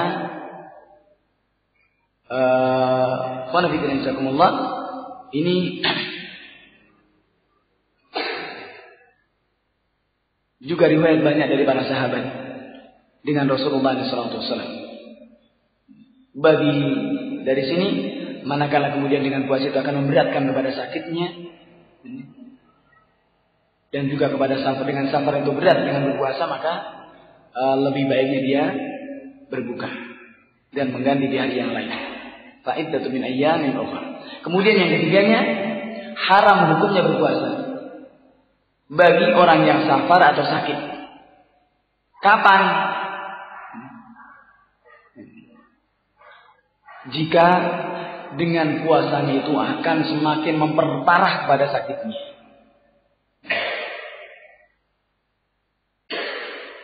Atau juga dalam safarnya ini. Tentang masalah yang kedua tadi, tentang makruh hukumnya juga hadis Rasulullah SAW. Ketika Rasulullah melihat kerumunan para sahabatnya, maka Rasulullah bertanya, ada apa ini? Mengatakan, ada apa ini? Kemudian katakan, shaum ya Rasulullah. Ini orang berpuasa, kemudian jadi gotongan yang lain. Mampu meneruskan puasanya, tapi merepotkan yang lain. Maka Rasulullah mengatakan, laisa minal birri as-shaumu fis safar. Bukan termasuk kebaikan orang yang berpuasa dalam keadaan safar. Maka memang terjadi masyaqqah. Kemudian yang ketiga tadi, ini manakala memperparah. Dengan puasanya itu akan semakin parah sakitnya. Maka Rasulullah SAW juga mengisahkan tentang keadaan puasa yang menjadikan masyaqqah, menjadikan rasa berat yang sangat di kalangan para sahabatnya. Di mana pernah Rasulullah SAW juga safar bersama para sahabatnya, kemudian orang-orang mengeluh kepada Rasulullah dengan puasa terasa berat sekali. Namun mereka juga menunggu, tidak berani untuk mendahului. Maka kemudian mengeluh kepada Rasulullah SAW dan mereka menunggu apa yang akan diperbuat oleh Nabi SAW. Ternyata Rasulullah SAW setelah waktu ashar, ba'dal asar, beliau meminta air. Kemudian meminumnya pada asar. Dan para sahabat pun melihatnya. Maka kemudian mereka pun juga membatalkan puasanya. Karena terasa berat sekali. Kemudian dilaporkan kepada Nabi SAW, orang-orang tetap memaksakan diri berpuasa. Dikatakan inna ba'dhan nasi qad sham. Sebagian orang tetap berpuasa. Maka Rasulullah mengatakan, ulaikal usat, ulaikal usat. Mereka ini adalah orang-orang maksiat, orang-orang berbuat maksiat. Riwayat ini juga diriwayatkan oleh Imam Al-Bukhari rahimahullah taala. Maka tentunya karena di sini sekali lagi Allah Subhanahu wa taala menghendaki kepada kemudahan dan tidak menghendaki kepada kesulitan, maka mana yang lebih mudah bagi kita? Untuk kemudian juga kita tidak dibolehkan menggampangkan permasalahan. Ini berkaitan dengan musafir dan marid, orang yang bepergian dan sakit. Rinciannya jelas. Kemudian selanjutnya orang tua, laki-laki ataupun perempuan, dan juga kepada orang yang sakit yang la yurjabu, sudah tidak diharapkan lagi kesembuhannya. Maka kepada tiga orang ini adalah mereka sudah tidak mampu untuk berpuasa karena tuanya, maka bagi mereka untuk berbuka dan kemudian membayar fidyah, setiap dengan membayar setiap harinya memberi makan satu orang miskin. Dan ini yang dijelaskan oleh Ibnu Abbas radhiyallahu taala mengatakan wa 'alal ladzina yutiquna fidyatun ta'am miskin. Ini sebagian mengatakan ayat ini mansukh.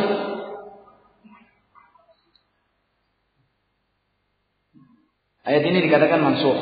Tapi kata Ibnu Abbas bukan, ayat ini tidak mansukh. Ayat ini adalah berkaitan dengan orang yang sudah tua, laki-laki atau perempuan yang sudah tua dan orang yang sakit yang tidak diharapkan lagi kesembuhannya. Maka mereka membayar fidyah. Karena apa? Di awal disyariatkannya puasa pada masa itu antara berpuasa atau bayar fidyah. Kalau sudah bayar fidyah nggak ada puasa. Ini awalnya. Tapi kemudian ayat itu dimansukkan dengan ayat berikutnya. Faman syahida minkum asy-syahra falyasum. Dan juga sebelumnya wa antasumu khairul lakum, dan berpuasa itu lebih baik untuk kalian. Faman syahida minkum asy-syahra falyasum, dan ini lebih dikuatkan lagi, barang siapa yang menyaksikan bulan Ramadan maka berpuasalah. Ini menghapus dari hukum yang sebelumnya yang alat takhir, boleh memilih antara puasa atau bayar fidyah. Tapi ayat wa 'alal ladzina yutiquna fidyatun ta'am miskin sebagian mengatakan ayat ini mansukh, kata Ibnu Abbas tidak mansukh. Ayat ini adalah haknya orang yang tua, laki-laki ataupun wanita, dan juga orang yang tidak diharapkan lagi kesembuhannya. Maka boleh dia berbuka dan kemudian menggantinya dengan memberi makan setiap harinya satu orang miskin, satu kali makan saja. Fidyah ini ukurannya adalah satu kali makan. Seperti yang biasa kita makan. Makan siang atau makan malam ya. Biasa kita makan. Biasanya kita pakai sate misalkan ya. Sayur tempe ya. Itu yang kita beri. Ini yang biasa kita makan. Karena Allah Subhanahu wa taala menjelaskan la yukallifullahu nafsan illa ma ataha. Allah tidak membebani kepada seorang kecuali apa yang Allah berikan kepada mereka. Illa ma ataha, dari rezekinya. Rezekinya sayur sama tempe ya, itu saja. Kalau yang lainnya mungkin bisa daging, bisa ikan, ya biasa sehariannya seperti itu, ya diberi daging dan ikan. Sebagaimana biasa dia makan. Ini pengganti daripada puasanya, namanya fidyah. Ini yang kedua ya. Pertama tadi orang sakit dan orang safar, kemudian yang kedua ini adalah orang tua dan orang yang tidak dapatkan lagi kesembuhannya. Kemudian yang ketiganya adalah al-hubla wal murdi', wanita yang hamil dan menyusui. Dalam hal ini wanita yang hamil atau menyusui ketika tidak mampu berpuasa atau khawatir kepada bayi atau janinnya, maka boleh baginya berbuka dan wajib bayar fidyah. Wajib untuk bayar fidyah. Hanya kemudian terjadi khilaf di kalangan ulama, apakah wajib qada atau tidak. Ini khilafnya di sini saja. Tapi tentang membayar fidyahnya semua sepakat membayar fidyah. Hanya kemudian apakah cukup bayar fidyah saja dan tidak mengqadha atau menjamak dua-duanya antara fidyah dengan qadha. Pendapat yang pertama mengatakan bayar fidyah dan juga wajib qadha. Ini juga diantaranya di pendapatnya Syekh Abdurrahman As-Sa'di dalam Madarijus Salikin, dan juga Syekh Nuzaimin dalam masalah itu juga seperti itu. Banyak di fatwa Ramadan disebutkan. Maka wajib bayar fidyah dengan memberi makan setiap harinya satu orang miskin, atau kemudian di hari yang lain adalah mengqadha puasanya di bulan-bulan yang lainnya, menjamak antara fidyah dan qadha. Namun pendapat yang kedua mengatakan tidak, cukup bayar fidyah saja, dan ini juga wajib dan kuat. Yang mencukupkan hanya dengan fidyah saja. Di antaranya adalah pendapat Ibnu Abbas dan juga Abdullah bin Umar radhiyallahu ta'ala anhuma.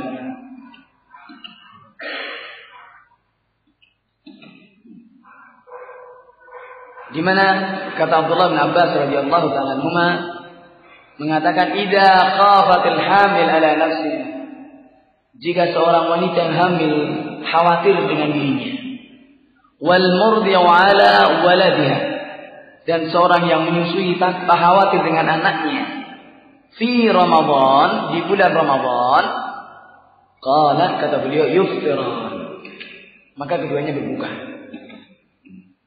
Wa yut'imani makana kulli yawmin miskinan. Wa yut'iman, dan memberi makan untuk mengganti setiap harinya memberi makan satu orang miskin. Wala yaqdiyani shauma, dan tidak mengganti puasanya, tidak mengqadha puasanya. Ini kata Abdullah bin Abbas radhiyallahu ta'ala. Kemudian Ibnu Umar juga begitu berkaitan dengan putrinya yang dalam keadaan hamil. Putrinya Abdullah bin Umar yang dinikahi oleh seorang laki-laki dari Quraisy. Nah, kemudian hamil tapi kondisinya mengenaskan, kehausan, khawatir kepada janinnya. Maka diperintahkan oleh Abdullah bin Umar untuk berbuka, membatalkan puasanya dan menggantinya dengan bayar fidyah, dengan memberi makan setiap harinya satu orang miskin. Bagaimana caranya membayarnya? Yaitu tadi pertama adalah dengan makanan yang seperti biasa kita makan, cukup satu kali saja, satu hari satu kali. Bukan kemudian satu hari 3 kali, tidak. Satu hari satu kali saja. Boleh dibayar setiap hari, boleh juga diborong. Artinya, misalkan 30 hari tidak puasa, 30 hari, pas bulannya, misalkan bulannya adalah 30 hari, 1 bulan penuh tidak puasa, maka ngundang orang miskin 30 orang, suruh datang ke rumahnya, kemudian dijamu, rumahkan, maka lunas. Dengan cara seperti ini juga boleh. Sebagaimana hal itu juga dilakukan oleh sahabat Anas bin Malik radhiyallahu ta'ala. Ketika beliau sudah udzur, sahabat Anas bin Malik termasuk orang yang sahabat yang muammar, yang diberi umur panjang. Diberi umur panjang dan kecukupan semua. Dan diberi anak yang banyak karena doanya Rasulullah SAW. Dan anaknya semuanya kecukupan. Kecukupan semua dengan doa Rasulullah SAW. Ini Anas bin Malik khadimi Rasulullah SAW, pelayannya Rasulullah SAW. Diriwayatkan anaknya 90. Semuanya laki-laki kecuali 1. Ini Anas, dan semuanya kecukupan. Namun Anas bin Malik juga umurnya panjang. Makanya banyak para ulama kita yang ketemu dengan mereka, meskipun tidak meriwayatkan. Lihat, di antaranya adalah Abu Hanifah, Aimatul Madzhab. Dan Abu Hanifah melihat kepada ketemu dengan Anas bin Malik, tapi tidak meriwayatkan. Jadi masanya panjang sekali sampai ketemu dengan zamannya Abu Hanifah. Nah, umurnya panjang. Ini ketika sudah tua, udzur nggak bisa puasa, maka beliau membayar fidyah itu. Dan dengan cara tadi mengundang 30 orang sekaligus. Ini khawatirin berkaitan dengan yang ketiga antara al-hubla wal murdi. Dan pendapat yang kedua sepertinya yang wajib, cukup beralasan karena ini yang dikerjakan oleh fuqaha sahabat. Dikerjakan pendapatnya dari para kibar sahabat, dari Abdullah bin Abbas dan Abdullah bin Umar radhiyallahu ta'ala anhum. Ini selesai masalah dari siapa-siapa yang dibolehkan untuk tidak berpuasa. Kemudian berikut tentang masalah rukun puasa. Arkanus shaum. Rukun puasa ini ada 2. Yang pertama adalah niat. Ini bermasalah sangat penting sekali. Karena Allah mengatakan wa ma umiru illa liya'budullaha mukhlishina lahuddin. Tidaklah kalian diperintahkan untuk beribadah kepada Allah kecuali dengan mengikhlaskan agama ini. Tidak diperintahkan kecuali untuk beribadah kepada Allah Subhanahu wa taala dengan mengikhlaskan agama ini untuk Allah Subhanahu wa taala. Maka niat berpuasa karena Allah Subhanahu wa taala. Bukan karena yang lainnya. Maka sih kalau kemudian puasa dan niatan yang lain ini bisa syirik. Seperti puasa untuk muasani wetonnya katanya, ton lahirnya Rebo Kliwon misalkan, setiap Rebo Kliwon dia puasa. Dan yang semisalnya. Maka ini sudah niatan yang beda. Bukan karena Allah Subhanahu wa taala. Kemudian Rasulullah juga mengatakan innamal a'malu binniyat. Maka niat ini penting karena niat itu yang bisa membedakan antara ibadah yang satu dengan ibadah yang lain. Demikian pula niat dengan niat ini yang membedakan antara adat dengan ibadah. Sama-sama puasa. Satu adat karena mau operasi. Karena mau USG misalkan. Sama dokternya suruh puasa dulu. Kan sama-sama puasa ini. Tapi yang satunya adat, satunya ibadah. Ini tergantung niatnya. Maka dengan niat ini yang membedakan antara adat dengan ibadat, atau dengan niat itu pula yang membedakan antara ibadah satu dengan ibadah yang lain. Hanya dalam puasa Ramadan ini hukumnya adalah wajib niat dari sebelum terbit fajar. Kalau kemudian niatnya setelah terbit fajar, maka puasanya tidak sah. Rasulullah SAW mengatakan, "Man lam yajma' as-siyam qabla al-fajr fala siyama lahu." Dalam lafaz lain, "Man lam yubayyit as-siyam qabla al-fajr fala siyama lahu." Barang siapa yang tidak tabyidun niat, ini tidak berniat sebelum fajar, maka tidak ada puasa baginya. Hadis ini sahih dari Imam Daud dan yang lainnya. Ini maka niat ini adalah wajib dari sebelum fajar untuk niat puasa Ramadan. Adapun puasa sunnah boleh setelah fajar.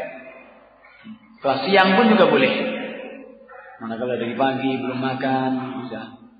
Misalkan sibuk dengan yang lainnya kemudian enggak makan, berniat kalau begitu saya lanjutkan untuk berpuasa, kalau itu saya puasa saja. Melanjutkan yang kemudian puasa, maka niat mendadak saat itu juga sah. Tapi kalau Ramadan tidak bisa. Harus niat dari sebelum fajar. Hanya kemudian kerusakan yang terjadi sekarang adalah melafadzkan niat ini.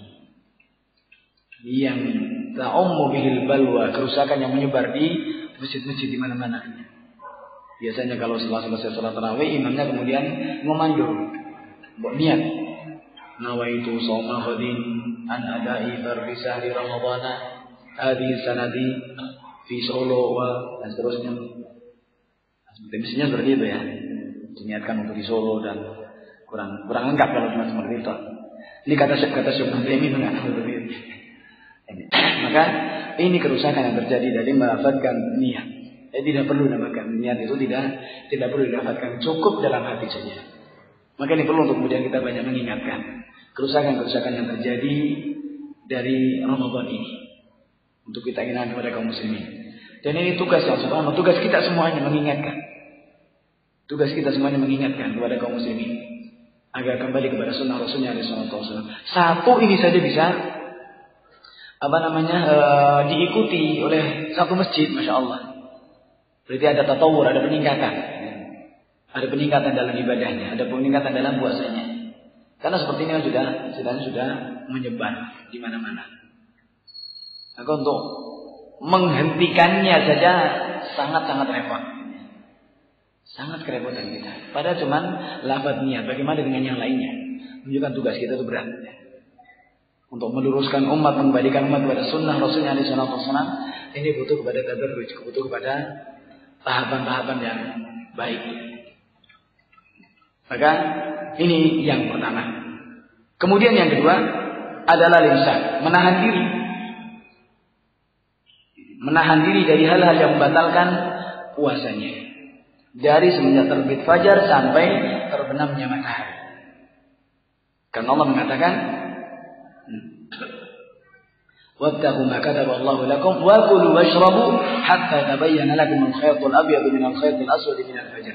Tsumma atimmus siyama ila al-lail."